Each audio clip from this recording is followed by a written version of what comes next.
काय अध्यक्ष महोदय, यवतमाळ शहरातील हात वर करा. धामणगाव मार्गावर काय अल्पसंख्याक मुलीसाठी 3 मजली एक मिनिट.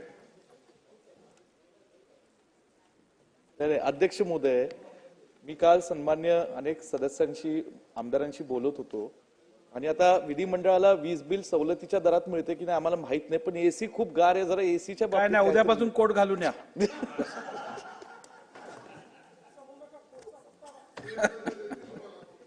यवतमाळ शहरातील धामणगाव मार्गावरील अल्पसंख्याक मुलीसाठी 3 मजली इमारत 8,36,00,000 रुपये खर्च करून स्वतंत्र वसतिगृह इमारत बांधकाम विभागाने उभी केली. कोरोना काळात इमारत रुग्णांना विलगीकरण कक्षात ठेवण्यासाठी वापरात आणून आरोग्य विभागाला ती सोपवली.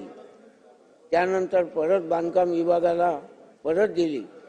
सत्ता समितीच्या अहवालानुसार जिल्ह्यात 2019 साली अल्पसंख्याक मुलीसाठी स्वतंत्र वसतिगृहाची मागणी होती.